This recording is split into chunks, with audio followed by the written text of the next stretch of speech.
Hey guys, so this is going to be just a quick video about my CO2 system, and you'll have to excuse me, I'm so not used to talking into the camera.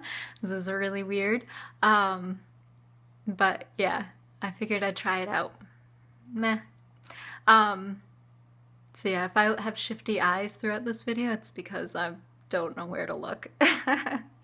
um, so I am going to show you my CO2 setup for the Goldfish tank, and I'm also going to show you how to set up a CO2 system, basically. I got a new system for my betta tank, and I'm going to set that up and show you how I do it. So first we'll take a look at the Goldfish tank setup. And how do I turn this around? Look at this. Can I do this while I'm recording? So this is just a basic 5-pound CO2 tank. It's pretty small. It lasts me about 2 to 3 months typically. CO2 gets turned on and off right here. It's just a knob you turn.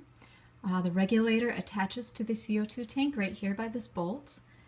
And then this is your CO2 regulator here. This is just a basic single stage regulator. It's from Greenleaf Aquariums. I think I've had it for like a year now, maybe. I have no idea.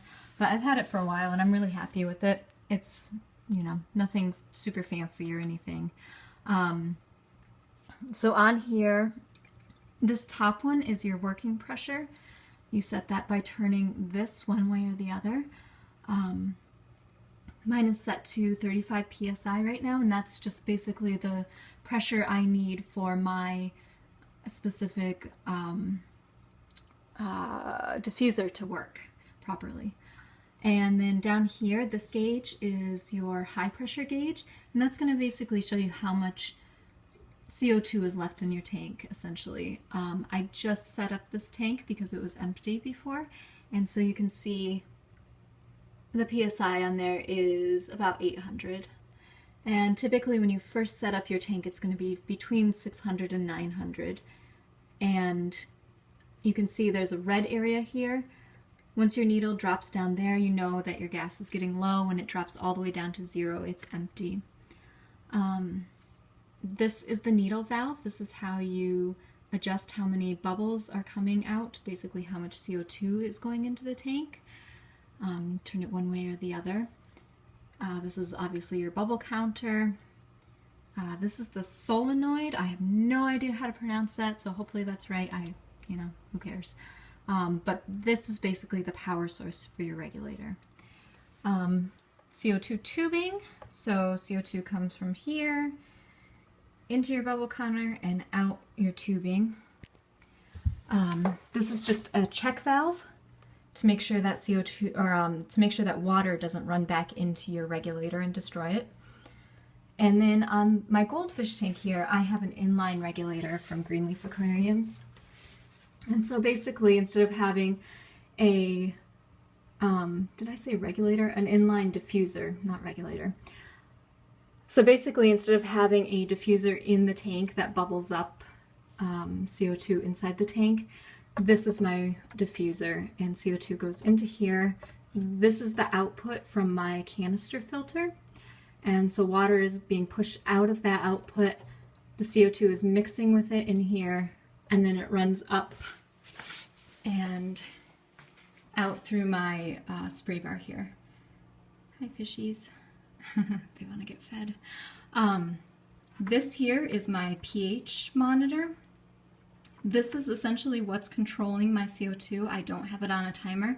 I use a pH monitor to control it, so basically the CO2 turns on and off based on what the pH of the tank is.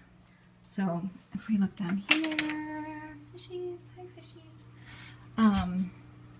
There's my canister filter, and this is my pH monitor. It's not on right now because I just set this new tank up, but it's basically the pH, what the actual pH reading of the tank is will show up in this little box.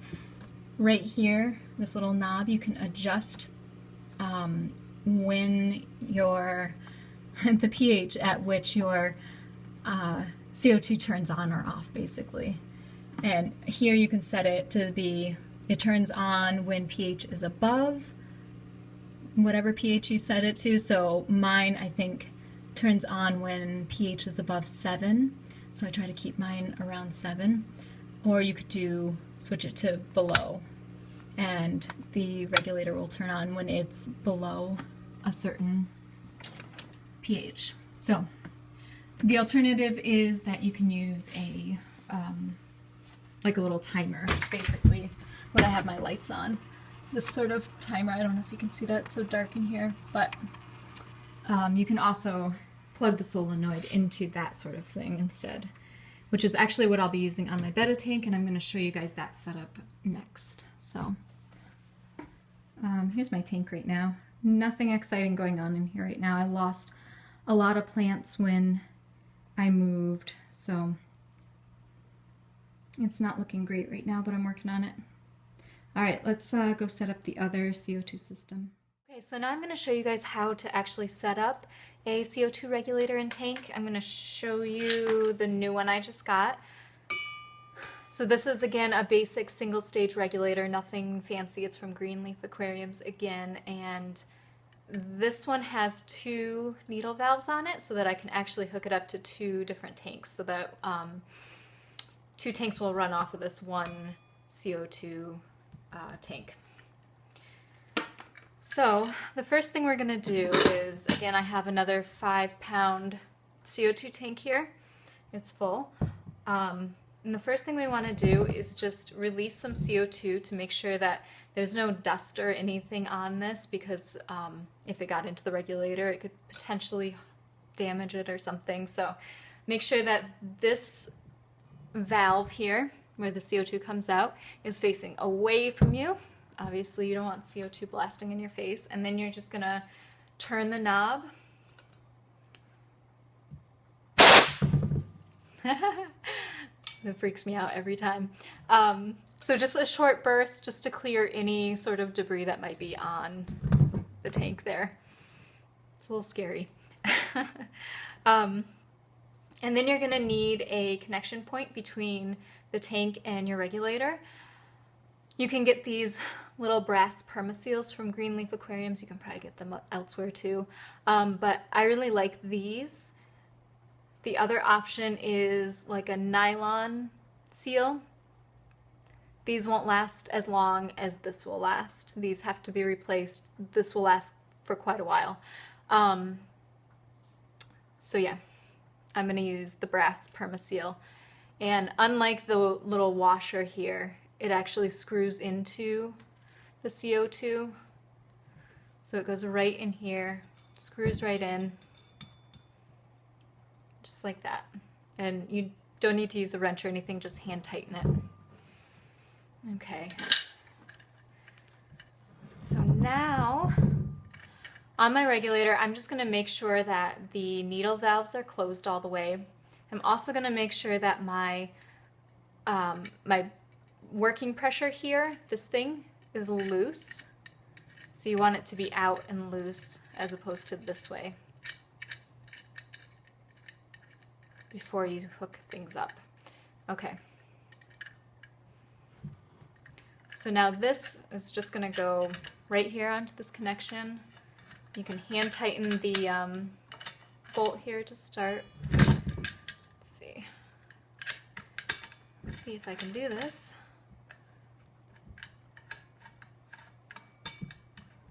Come on. There we go.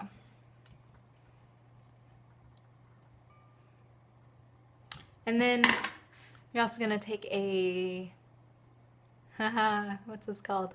Not a screwdriver, a wrench. There we go. It's Friday afternoon, I'm tired. You're going to take a wrench and just tighten this up a little bit. If you're using a permaseal, you do not need to tighten as much. Tightening too much can actually damage the permaseal.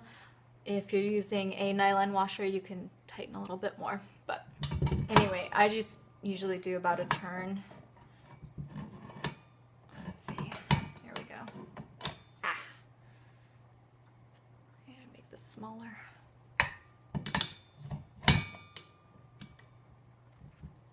So yeah, just until it feels tight. You'll feel it stop. Okay, so next I'm gonna fill the bubble counters. You just want to hold on to the bottom while you turn the little knob on the top, the little head to the bubble counter. And I'm going to use just plain water. They do make bubble counter fluid, but I just use water. You want to fill them up about not a fourth, 3/4 of the way. Put the little tops back on. Be careful not to overturn these or over tighten them.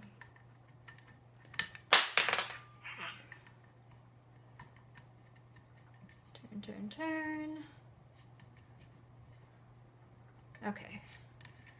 Then we're going to take off these little pieces so that we can attach our CO2 tubing.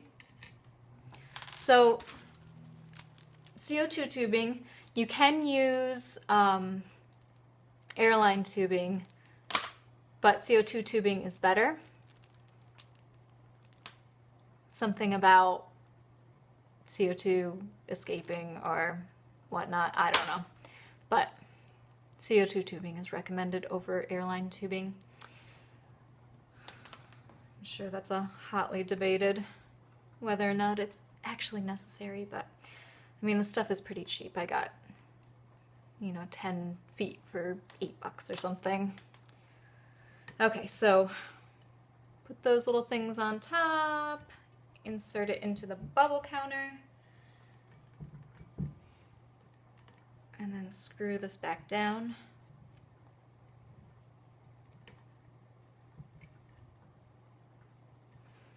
Same thing on the other side. Put that in there.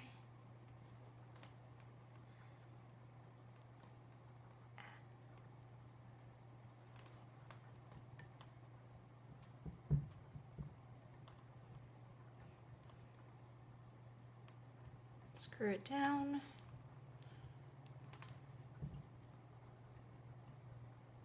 Okay, since we've made sure that the adjustment screw is nice and loose, we're going to open up the CO2 tank. And I always just make sure that this is not pointed towards my face. You're gonna turn it a full turn to open it up.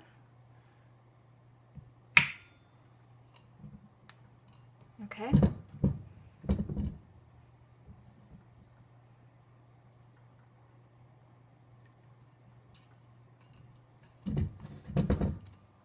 Alright, so when I hooked up that last tank, I had a bit of a moment of panic because the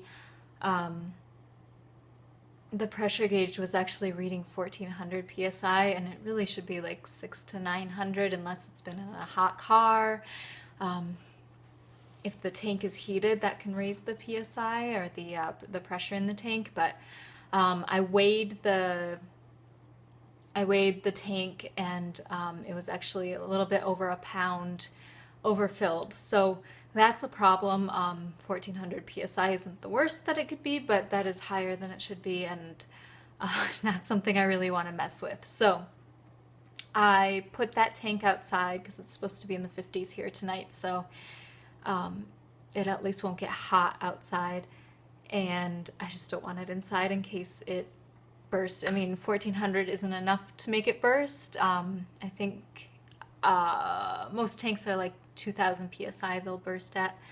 There's like a pressure release valve, which is this thing right here. It'll actually just pop off to release all the pressure in the tank if the pressure gets above a certain level.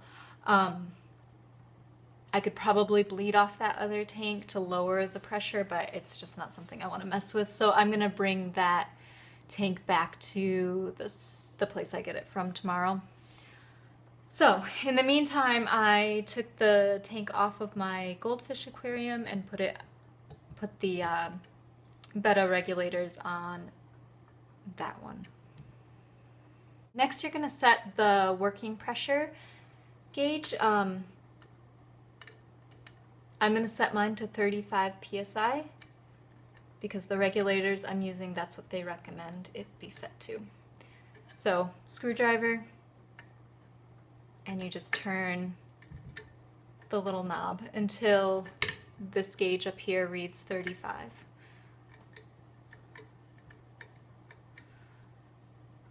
Okay, 35. And just tighten that little nut. Now I'm going to install the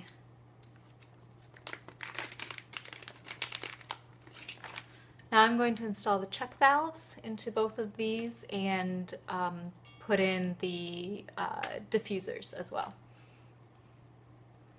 And just a note on the check valves, you want these to be close to the aquarium side, but not in the aquarium, obviously. Okay, so now I have set up the airline and the check valves and the diffusers in the tank. So the last thing that we need to do, oh, I also plugged in the solenoid. So that's the one plug here. I plugged that in. So the last thing that we need to do is just turn on the bubble counters. Open up the needle valve here so you can see the bubbles coming out. And we'll do the other one. I don't know if you can see that. There we go.